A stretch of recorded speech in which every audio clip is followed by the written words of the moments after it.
Hey everybody, I'm Tom Vassell. And this is Colby, Dauch, Plaid Hat Games. Took me a long time to learn how to pronounce your name because I didn't ever talk to you in person for the longest time. And Colby, if you don't know, is the president and founder of Plaid Hat Games, which is on everyone's tongues these days. Restarting, doing all kinds of cool stuff, new plans, new game coming out soonish. And I first got in touch with Colby way back in the day, thanks to a website called Heroscapers. That's right. This was a website that still exists and still has a very diehard core fan base. I mean, I think it's getting smaller as time goes by, but they're really... You want to know something about Heroscape? There's nothing these guys don't know. Folks. Yeah, the fan following for Heroscape has been strong for years. And if you're just joining us for the first time, folks, this is Dice Tower Chat, where we just sit around and talk and have a good time. And we're going to take your questions, but not yet, because I want to talk to Colby about Heroscape, because Heroscape is on my mind lately because it's taking up so much room in my studio. And I'm debating on what to do on this. Do I shrink it? Should I have, okay, so I have about 6 core sets, maybe 2 or 3 of the Dungeon and Dragons, and 2 Marvel sets, and about, I don't know, 30 castle sets. And then I have every character, plus about, I don't know, 40 or 50 of those official expansion ones they made on Heroscapers. That is quite a bit, yeah. And the fact is, I don't play it as much these days. But what attracted you to it at the very beginning anyway? What drew you to this game, to make a website about one game?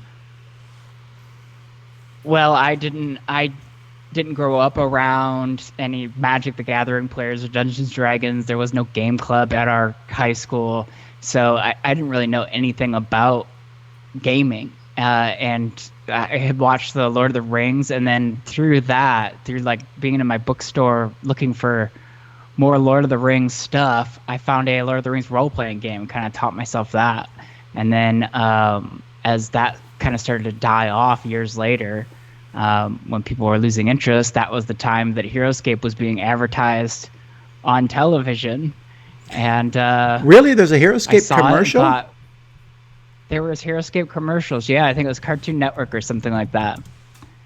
And I thought, like, wow, that looks really neat. Like, that looks like what I want to be into. Having no real experience with tabletop games at all. And so I went out and picked out a copy and, got on the internet and found a community at the time it was Heroscape.net. Mm-hmm. And that was just my lifestyle game. Like, I was creating custom figures and like that was my online community. And when Heroscape.net went down, there was like an interim website called Heroscape HQ, I think. And then I made Heroscapers.com. And that, and just, we did like fanzines and custom units and kept news going on the front page and ran tournaments and did giveaways and just generally supported the fandom of Heroscape for years. Well, this is 16. Heroscape is now 16 years old. How old were you when you first started playing? I think it was like 2004. Yeah. So that would have young. I graduated in 2000. Wow. Okay. Yeah, it's interesting to me when like 21, 22. I meet people now who they talk about Heroscape, and I was like, "Oh yeah, I played that when I was a kid," and I was thinking, "What? Wasn't that just a few years ago?" Yeah. That definitely stings when you hear something like that. And there became a point on Heroscapers became such a big deal that Colby was he was like a liaison between the fans there and the people at Hasbro. Every once in a while, he'd be like, hear something new coming out, we'd be like, "Ooh, he is showing us stuff that we haven't seen before." And you even helped develop something, right? I don't know exactly what your work was. Yeah, I started off playtesting for Heroscape after like doing Heroscapers.net. Got a chance to meet Rob and Craig. Started playtesting, and then that turned into like, do you want to do some of the bio work? And then that turned into, you want to try to design some stuff. So we designed some stuff for Heroscape. I did some design work on some other games, Battleship Galaxies, and then a number of things that just never launched. And then when Heroscape moved over to Wizards, they, of course, wanted to tie it into D&D because Wizards only does D&D and Magic. And so, but they were turning to us to do the design work because they just contracted it all out to Jerry and myself. Yeah, I didn't mind that it went to Dungeons and Dragons per se, although I missed the fact that you had Revolutionary War soldiers fighting against a troll. I just thought that was a cool concept. I think for a lot of people, it just became a jumping off point. Like it was no longer what they had fallen in love with at that point. Yeah, I still try to. And there were a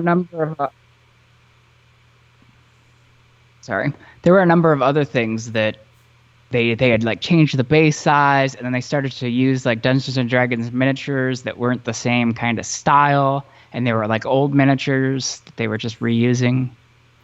Well, maybe that was the jumping on point for the modders, because when I started getting all these new miniatures, they were HeroClix miniatures and all sorts of stuff just changed over.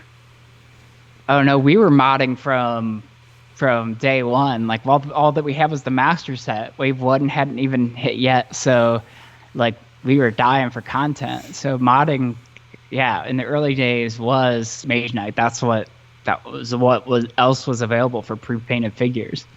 It was really weird to me, and it's still very odd to me, that the original Heroscape master set, every unit in it is, by their rules, unique, and you cannot use multiples of them.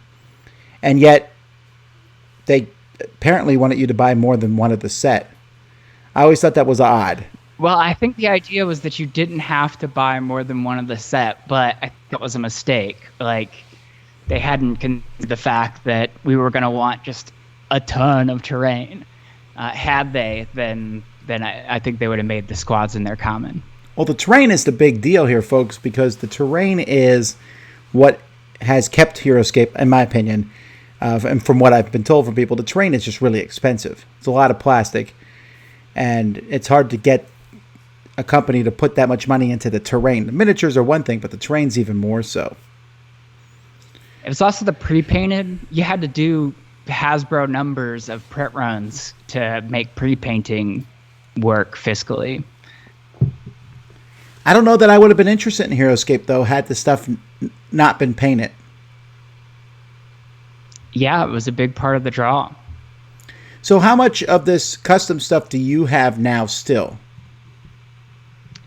I don't think I have any custom stuff at this point.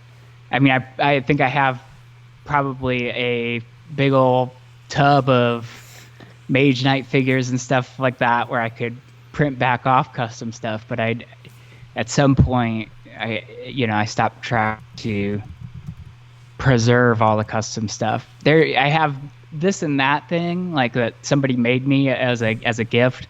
Like when I had my daughter in 2006, somebody from the Heroscape community like made a custom figure, called it Colby, father of Raylin, because I named my daughter Raylin, and Raylin was after the Heroscape character. So I kept stuff like that had sentimental value. Sure.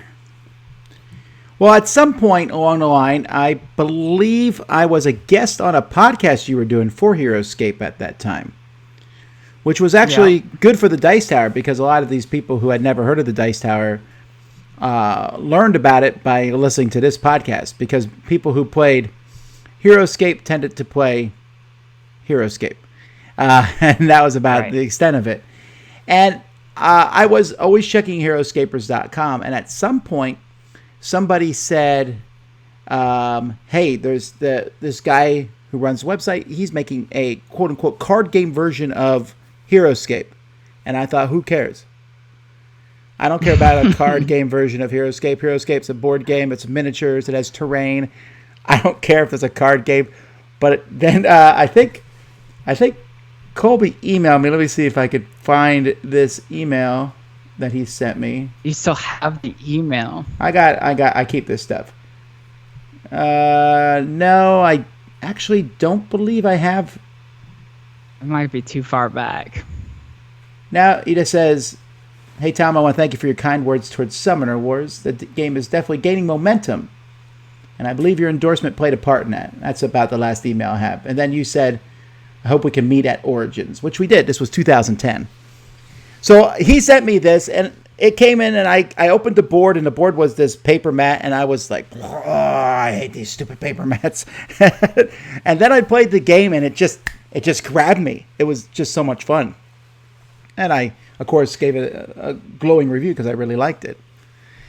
And this, what were you expecting when you made the game? Was it a hobby for you, or did you plan a business? Well, when I was making the game, I had already done some stuff for Hasbro, and so my thought was just like, I should do my own game, and then I'll try to pitch it to Hasbro, and I'll try to pitch it to Fantasy Flight Games. And I had it in my head at that time, like, if neither of them are interested, I might just start my own game company, because I know I want to work in games long term, and this is a game that could be very expandable, and so maybe it would be good for like helping get a company off the ground, because you could do a lot of expansions, and it could help launch other things. And so Hasbro, of course, wasn't interested. That's where I had connections, but it's not their kind of game. And then I couldn't really get into Fantasy Flight Games. Like I had some emails, tried that out, but couldn't really get any traction. So then you just decided to print it on your own. Yeah, I mean, yeah, I had some money from the work I had done for Hasbro. That was like extra income that I had saved up, and I just went around and like talked to family members and friends, and scraped together the rest of the money through just like personal investments. Do you remember how big the initial print run was? I think I did 5,000 of each. That's pretty big, actually. I mean, starter sets: the Tundra Orcs versus Phoenix Elves, and Guild Doors versus Cave Goblins. And yeah, it was really like, I think the first printer I was talking to at the time was like, yeah, this stuff really only becomes economical at 5,000 units. And so that was always my target, was to do 5,000. And I wanted to do 2 starter sets, because I thought, like, if they pop on one and they like it, I want there to be something else they can go out and get. Right, and so these 2 starter sets came out. Did they sell out right away, or did it take a while for it to gain traction? It took a little while, and then once it hit, then they started to move pretty quick. Yeah, and then but it had to get the word out there. Yeah, so that was always an interesting thing to me, to see this Summoner Wars and how it grew, and then you created more summoners, and then you had the master set, which blew my mind. It was so cool, big, with an actual board, and then second summoners and stuff. And then Plaid Hat became a company, and that's a story for another day. Roy talked to you a bit about that on his show. But I'm here mostly as a fan, because I heard tell of Summoner Wars coming back. So I have some questions. Yeah, we're going to do a second edition. Does that mean it's a completely new edition? Like, it will... That's right, yeah. So it's completely separate from the first game? Right. Will there be major rules overhauls, or is Summoner Wars? Is it like a 1.5 thing? No, it's a 2.0. There are some significant rules changes to fix things, but not so much that it stops feeling like Summoner Wars. It's still very much Summoner Wars, the second edition, but we did a number of things in the rules to clean it up. So you've been working on this for a bit. Is there any kind of timeline with this? It's spring 2021 is my plan. Man, okay, I can wait. It's possible it could get here, winter of 2020, 2021, but it's really going to depend on how quickly playtesting goes. Are these the same factions that we've seen before? You will see factions you've seen before, and you'll see new factions. So we'll start with a master set, and that'll have 5 factions that you're familiar with, though they'll all be revised. And then there'll be 1 new faction in that master set. Ooh. And then there'll be new factions along the way, mixed in with reintroducing old factions. But I'm not doing any second summoners or anything like that. No reinforcements or anything. Each deck will be a new faction each time, and there'll be deck building through some build symbols that will be on these different cards. So there's all different kind of, basically it's like magic types or fighting types that let you combine cards and even events from different factions in together. Even with the deck building, though, is it still going to be legit to, if I can just say, here's a deck, and these work right out of the box? Yeah, even more so than before, because every release is going to be a ready-to-play deck. There won't be any reinforcements or anything like that. Well, I will argue that I think you may have made the easiest deck building game ever, in the sense of 18 common units and 3 champions. It wasn't very hard. I just would go through and pick the champions and the common units. Yeah. My goal was always to keep it fairly limited deck building. I think it was just, at the time I didn't have the resources to feel comfortable with like just a blown wide open deck building without thinking it was just going to get immediately broken. And when you made this game, I remember when it first came out, I was impressed with how balanced it felt. Even like if the first time you played with the Sand Goblins, you thought these guys are terrible. If once you learned how to play them, it felt very balanced, felt very play tested. But there's always going to be people who find out some combo, right? There's always do you find that frustrating as a designer?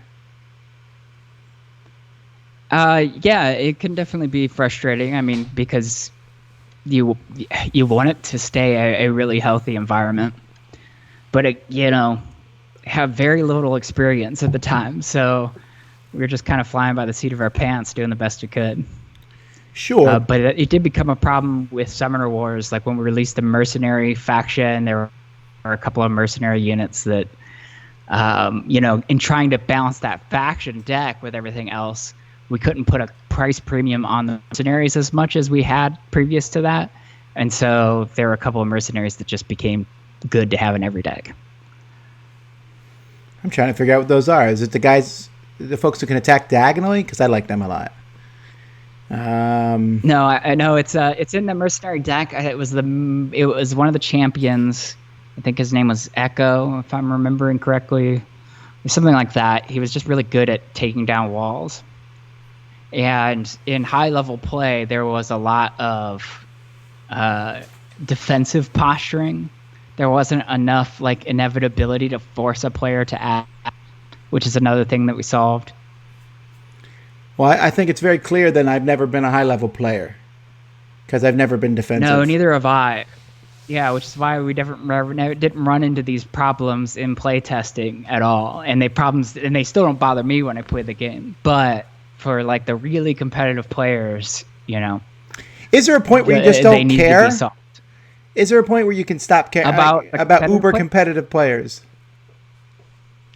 Well, I think ideally you want to like the uber competitive players that are getting everything, that are talking about the game, that are turning into a lifestyle game.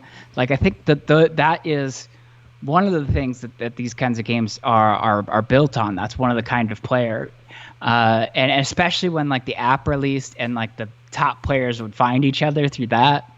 But I don't think it should get so focused on that as to lose sight of this is a deck I can take out, I can play, the deck building simple, the game is fun. Like none of that stuff should invade the basic like pick up and play player, the board gamer that just likes this game, rather than the lifestyle hardcore competitive card gamer. It's gotta support both without them without spoiling either one. Alrighty, well, and it didn't. There were still people who liked it enough to become hyper competitive, but that's the level at which there were some issues. Yeah, I just have a hard time feeling bad for people at that level, I guess, on my own end. But either way, I'm super excited to see this come out. And at this point, folks, we're going to open up for questions. You can ask me or Colby questions. You can ask us about pretty much anything, and we may or may not answer them. I'll ask you a question while I'm waiting for some. Do you play any other quote-unquote lifestyle games like Magic or anything like that? I don't. I played some KeyForge for a while. I don't know if that would be considered lifestyle. But yeah, it's hard to get into a lifestyle game anymore these days. There's so much out there, and then especially since you're always, when you making games, you're working on your own stuff too. All right, question. As someone who hasn't played Heroscape, whoops, wrong question, or Summoner Wars, what thing or things would bring a newbie into the Summoner Wars universe? What thing or things would bring him in? Yeah. I guess I don't understand the question. Like, what you want me to sales pitch Summoner Wars? It's No. a 2-player battle card game. No, we're not asking for a sales pitch. We're saying, what would you do to get a newbie to play it? I would play it with them and lose to them so that they feel really smart and really good at it, and then they're intrigued. No, I mean, honestly, the same thing that works for most games. You play it with somebody. And with Summoner Wars, particularly, like one of the things that I was really proud with on it was that it was super duper easy to teach and learn. And then people would start to like realize all the implications and strategies that would emerge, and you would just progressively get better as you play it, and see that there's more and more depth there. All right, question. Any plans for Ashes or Crystal Clans? Ashes, we are working towards potentially rallying the community on that and continue to release. Not a new edition. We'll probably do some like cleaning up of the rules, maybe do like cleaning up of some cards and doing an upgrade kit, and then start to release new stuff again. Looking into how we can do that, how we can ensure that we have a minimum viable audience on that. Crystal Clans, no current plans for it. It just kind of floundered. We had committed to a whole series of releases and released them, but the base game, their releases, we just have too much stock of them because they didn't sell well enough. A lot of reviewers, I think you included, Tom, played Crystal Clans, was like, it's a good game, but it reminds me of Summoner Wars, and I like Summoner Wars better. Was a lot of the reviews, and in this day and age, like, that's enough to be like, okay, what's next? So you need to make Ashes first. Yeah, you need to make these other games first, and then make Summoner Wars. You're not supposed to lead off with Summoner Wars. Well, let me ask you this, though, while we're on the subject. Ashes, in particular, has some of the best artwork I've ever seen in a game. How did you come about finding that art? It was all Isaac. He found Fernanda, and man, she just was such a talent, and really puts her heart into her work. And together, they just created this gorgeous, gorgeous game. All right, KeyForge. What's your favorite KeyForge faction and style of play? Well, I mean, I guess Logos is my favorite faction and style of play. I mean, they're definitely not the best faction, but as far as what I like, Logos. What is their... I always forget what these factions are called. What's their special abilities? Logos is is more blue. They've like dealt with drawing. They dealt with your archive. Oh, you're right. They're the ones that actually act like blue from Magic the Gathering, right? Right. There's a lot of like planning and setup, and then you'd hit big. I had a really great like Logos Mars combination that I really liked. Well, Mars is my favorite because I like the big giant stuff, and there's a lot of big Mars aliens you can throw out.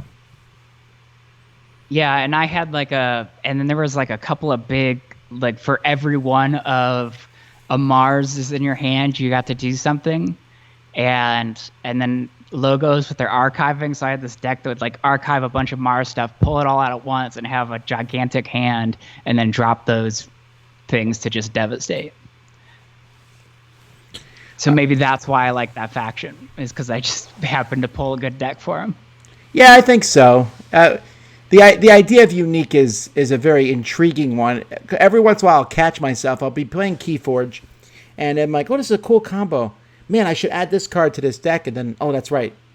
There's no deck building in this game. I forget once in a while. I'm like, "Oh, this would be a cool combo." Okay, now I got to go hunt that combo down.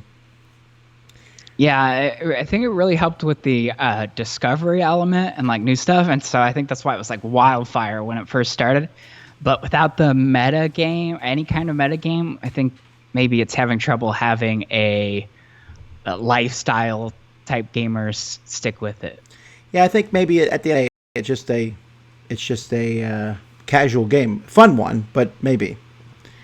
All right, what game did you love as a kid? You mentioned Heroscape, but before Heroscape, before Lord of the Rings, what was your game that you loved as a kid?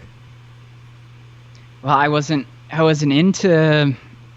Like I said, I didn't know about any kind of fantasy games or tabletop games. I remember playing Final Fantasy VII for the first time, or I was actually at a friend's house, and his dad had got it for him, and like seeing like, oh, there's story here, and like instead of like running around shooting stuff, like you're selecting your actions and being strategic, and like that really clicked for me. So. Maybe there's an early influence that's tangential to board games. I played like Hasbro games, Milton Bradley games growing up. Isn't the new version of Final Fantasy VII coming out soon, or did it come out and I missed it? April 10th, the same day that Forgotten Waters comes out. So I'll be packing Forgotten Waters boxes when my copy arrives. And is it for the Xbox? I don't remember what system it's for.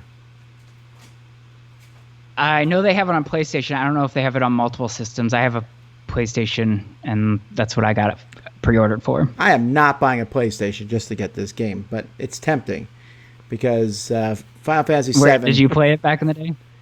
I played through... Well, I even have it now on my iPad. I think I played through Final Fantasy VII probably...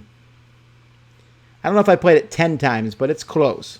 Playing it all the way through. Dang! I think I thought I had done a lot to do like 2.5 or 3 times. Well, I played it in college, and I had a lot of time. I definitely played 3 or 4 times in college alone, and then every few years I'd be like, oh yeah, and I'd play through it again. I wish there was a button I could skip the first 2 hours of it. The Midgar.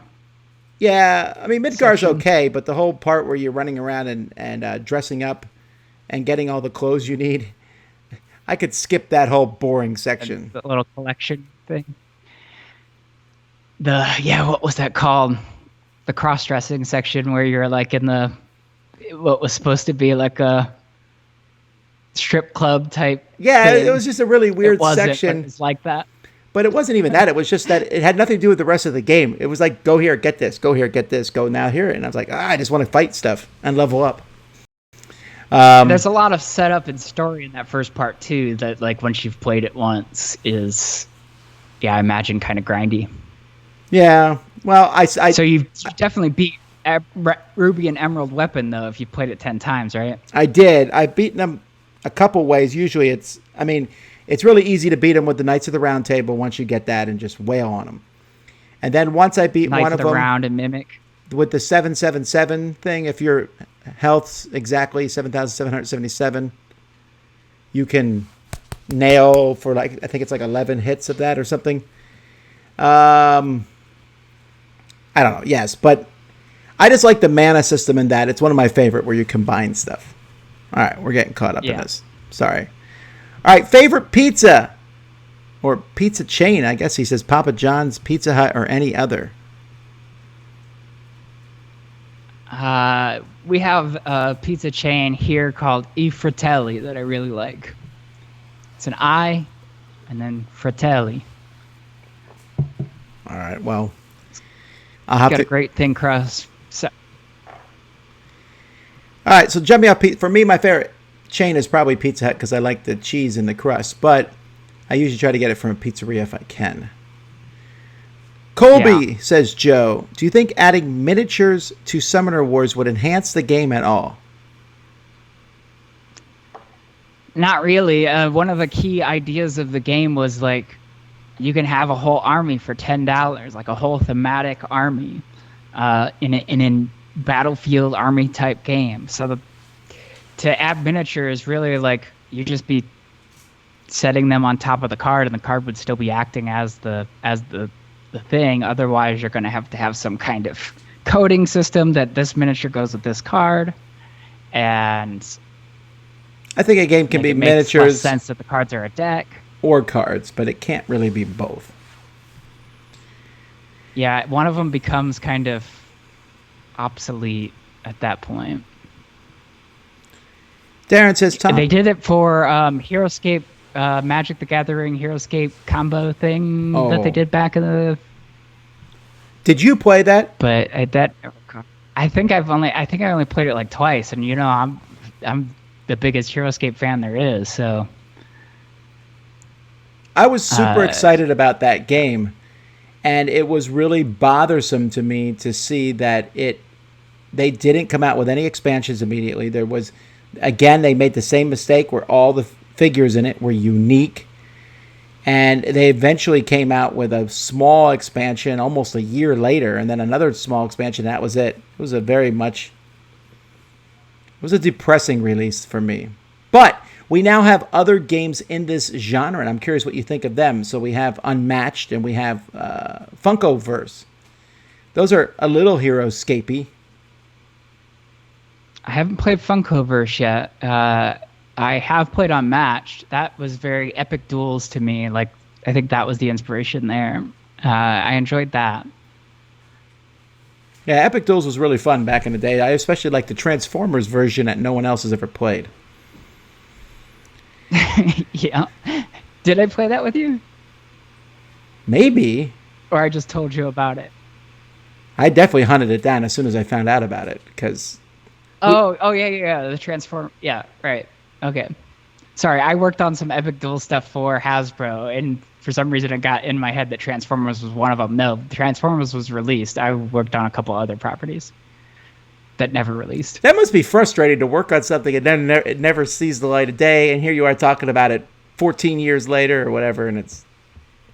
I was so heartbroken because this was my first stuff that I was ever doing in games, and had really put my heart into it and worked hard on it, and I got paid. I got paid well to do it, but then ultimately it's okay, yeah, we just decided not to do that now, and that would happen. I mean, that probably happened 7 times to me. And then some things that you did work on, like the battleships thing, never took off. There was never more to it. Well, yeah, we designed 3 years worth of battleship stuff, and it was very different than what ended up releasing. Well, what released was just a pale comparison to, what we built and all the theming and everything that got built, what Craig had built. And it was let's jumble something together from this and get it out before the movie gets out, so that way we maintain rights to.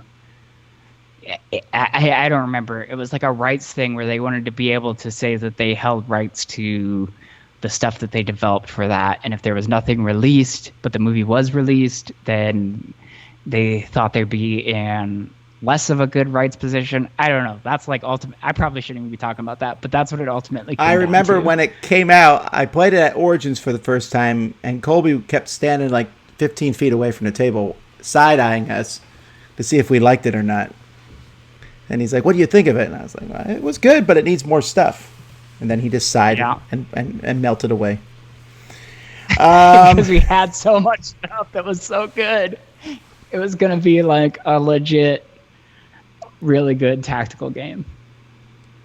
All right, Darren says, Tom, from your Games That Have Changed My Life series, I get a sense that your family probably had game night. Actually, that not quite. We played games a lot as a family, but there was no set game night. We just played them when we played them or when I would drag everyone to the table. Anyway, Colby, did your family do something like that? I mean, we played a board game here and there, like I said, Milton Bradley, but we didn't have a game night growing up. And we have a game night like at the office, and my 13-year-old takes part, and my wife takes part as much as she can. But we have two little ones. We have a 2-year-old and a 6-month-old. So they're not always conducive to game night. Yeah, they'll be there eventually. Maybe, you never know. So, Frowski says, "Who's your favorite Phoenix-born from Ashes?" I like Jessanani. I think she's the coolest design. Both like visually, I think she's really cool looking, and also I think she's got the kind of the most unique approach to how to mess with that system. So I was always really impressed with her. Well, on the same flip here, what's your favorite or most memorable Heroscape character? Well, I mean, most memorable's got to be Ray Lynn for me. As I mentioned earlier, I named my daughter after that figure. I mean, because I like the name. But, I mean, the Krav Maga were always great. Really? I like to play the orcs, personally. The Krav Maga were a strong faction, a strong squad. No, I don't doubt that. I'm just saying that, I don't know, they just felt like zombie people. The Krav Maga, where you couldn't hit them from range. Range was so powerful in Heroscape that made Krav Maga really strong. You know what? That's a good point. Range was a powerful thing. What I liked to play was an all-orc army. I'd have Krug in there. Oh, I love Krug. Because he could bond. And then I would have a bunch of Swogs and a bunch of Arrowgruts.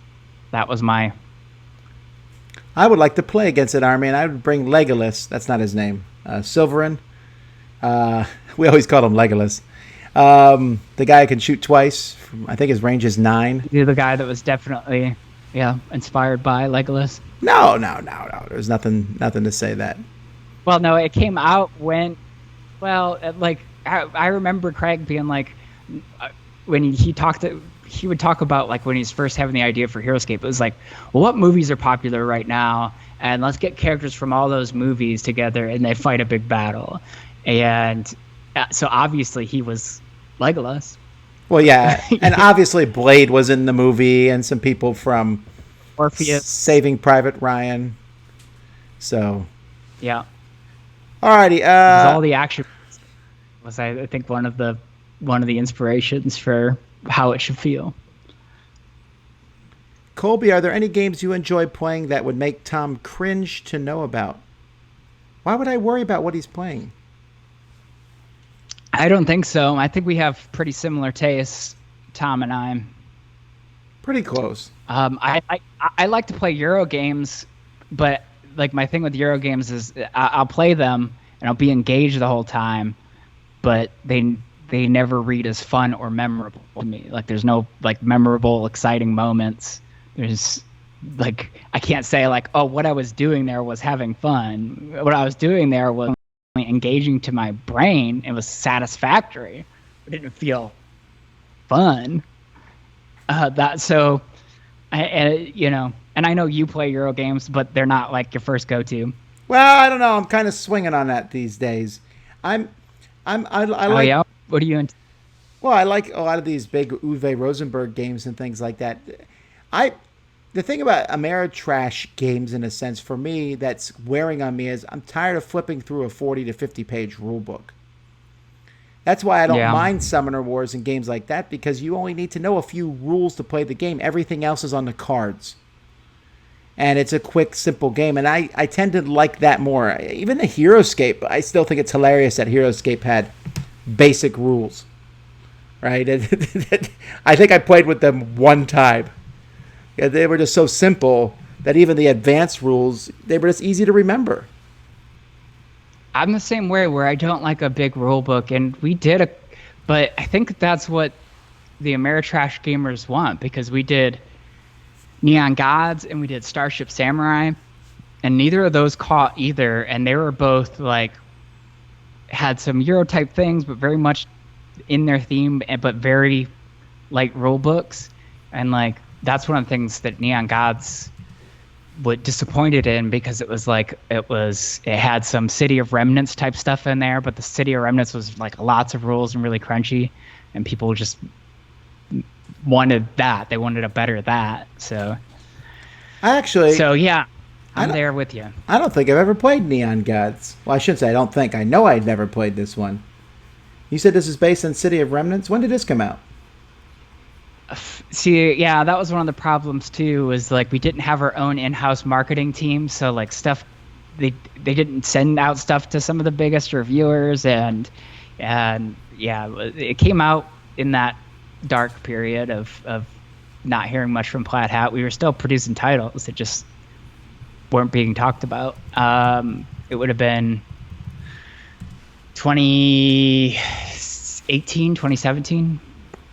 Huh. Well, I am going to get a copy of this and play it. Yeah, I'll send you a copy as soon as I have them. We're building our warehouse. No, I wasn't. If people would be like, "There's Tom asking for copies." No, I was just looking at it online. I wasn't trying to get a copy. All right. Anyway, Colby, do you prefer designing new games, or do you enjoy designing expansions for existing games?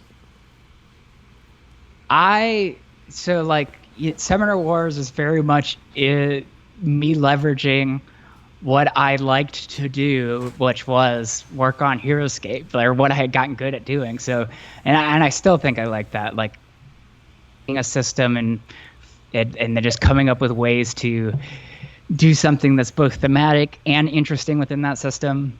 I love that kind of stuff. All right. Worked with some IPs before. In fact, one particular intellectual property I never even heard of until you guys made a game of it, the video game High School. And then I went and watched the whole YouTube series just so I was like, wow, if I'm going to play this game, I might as well watch it. And then I like the special effects and things that series does. But is there it was good lighthearted fun. Question is there a particular intellectual property that you would love to use for a game theme? If I could have my dream intellectual property that I'll never get, it would be Final Fantasy Tactics. Oh, greatest in the top 2 or 3 games ever made, hands down. I love that game. I'd love to do a board game version of it, all decked out with miniatures. The problem with Final Fantasy Tactics as a board game is I've done a decent amount of, I think, grinding in it, and grinding doesn't go into a board game. I don't know that did you have fun grinding? I think you have fun seeing your characters get better, but do you have fun grinding to do it? Like if there was some pervasive element where every time you play, there was some like upgrading, mixing, matching, and if you found some way to like let you build your stuff up multiple games, I think you could still get the same satisfaction without the grinding. I think Final Fantasy Tactics has the most fun grinding I've ever done because you're grinding in a sense, but each battle is so fascinating tactically. You're never quite sure how the stuff's going to show up on the screen. You're never sure what enemies are going to be there, and you can always run into one of those uber rare, super hard battles, where like nine red chocobos show up and or it's all dragons or something. I always found that to be fascinating.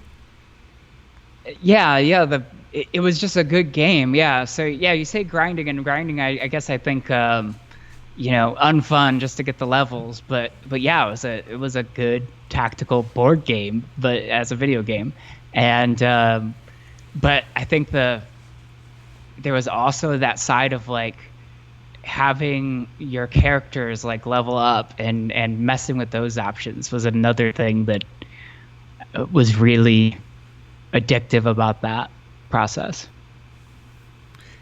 Are there any plans to lean really heavily into the crossroads system in future games? So before we do that, who is the person who came up with that idea? Because it's still phenomenally innovative. It was Isaac, and the idea was, like, the reason why he'd come out with the idea, we had all gotten together to play Dead of Winter because we wanted to get it ready for market, and we felt like it needed more play. And the feedback that we had just had, like, there was like 9 of us together having 2 games going at once, was like, there's a lot of downtime. And then we were doing stuff to trim up the downtime, but one of the ideas that Isaac went away and came back and had for how to help downtime was like, what if on your turn the player on your left gets a card and like it has a thing on there like if the player does such and such, you stop the action and you read that out loud. So like that bit, and then you make a choice, a thematic choice, and then it has this, an effect on the game based on your choice. Like that was an idea to help solve downtime. But when he presented it, I was like, I think that's not what this game is about. And then that's when I came up with the let's make that the branding of the game. So then the question then here is there plans to lean heavily into that in future games? It's in the game that's coming out April 10th, right? Forgotten Waters is a Crossroads game, yeah.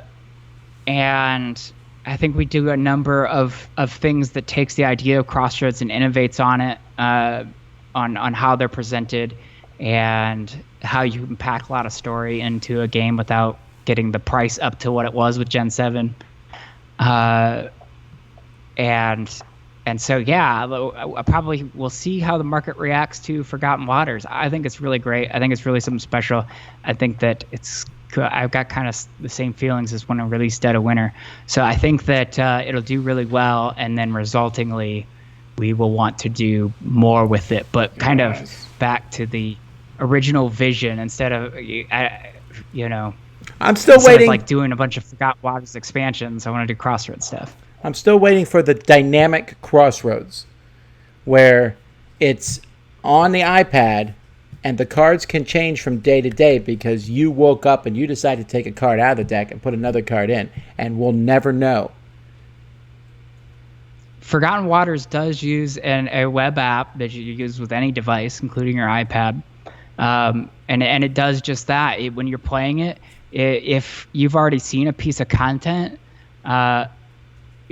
that's not necessarily related to the main story, because there's several scenarios that you can play in any order you want.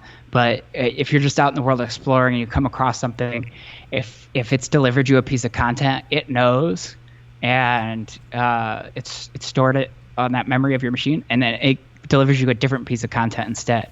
And we've got that 3-4 layers deep.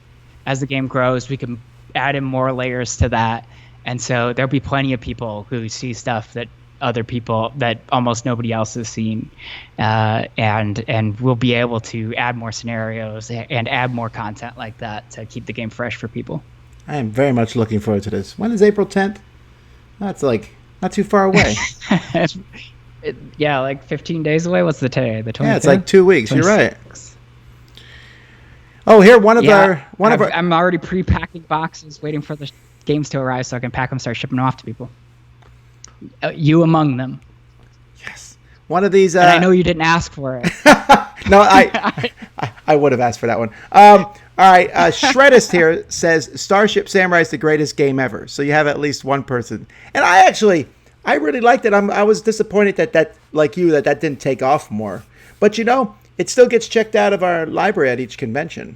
I think the cover sells it a lot. Yeah, again, it's really a even if there's one little thing on a game these days, there's so much out there trying to capture people's attention that they're ready to look at the next thing. So anything negative, and like one of the things that almost every reviewer said is like, I have trouble figuring out which samurai are mine. Because the rings. They need to have plastic color-coded rings, and we had planned to put them in, but my superiors weren't happy with the budget margins having those in there. So they were the thing that was like, well, they're not essential. There's pictures, so people will be able to. And then I'm convinced that was one of the reasons it didn't take off, because unless a review's glowing, there's just 1,000 games behind it that are asking me for their attention, or for my attention. Well, sticking on the good news here, Frosky says BioShock Infinite Siege of Columbia was the game that got me into the board gaming hobby. So thanks for publishing that. Ah, yeah, that was something that I had really hoped with that game, was that it would be a way to reach new gamers, people interested in board games, or at least would be interested if they knew more about them. I've always felt like video games are a space that's full of those kinds of people. Yeah, it's crazy to me that you got that license. That's not a small license. Yeah, well, they had come to me. I didn't go seeking out that license. I wouldn't have known how to go out and get that license. Let's see here. What do you think about legendary games? I'm sorry, not legendary, legacy games. Would you ever try that again? Probably not at this point. Seafall was kind of, Seafall ended up falling out of my hands towards the end of its development, and then it just there's so many of them printed at once, and so I saw it be overstocked, and that's really hard to get the taste out of your mouth on. Well, sure. Is it so? You have a lot of games that you guys have published, and you started with a bang, right, with Summoner Wars, and then you had games that did well and games that didn't do well. Do the games that do well, does that take out the taste of the ones that don't do well, or do you find yourself fixating on the ones that don't do well? I still fixate quite a bit, right? Yeah, as you always want to figure out, well, what did we do wrong there? Like, what could we have done better? Because it seems like there's more lessons to learn from your failures than your successes, I guess. Sure. Or maybe that's just me being that kind of person. I don't know. Let's see here. I'm looking to see if anybody else has asked any questions, or people say they're glad to see Plaid Hat Games back as an independent company. That must have felt good, though, when you did make that announcement. It was almost, on the internet at least, almost universal praise for that move. It was so rewarding. It was obviously like we're taking a big risk to do that, and my thinking was like we were such kind of like a fan favorite and like a board game community darling, and I really felt like we had lost that, and I was like, I really want to regain that. Like, those are really great times. I really like connecting with people in that way. And it was just immediate. It was just immediate outpouring. And it was like, oh, we don't even have to work back towards it. Like, people are ready for it. So that just felt so good. And then so many people were like, give us more Summoner Wars, or give us more this, give us more that.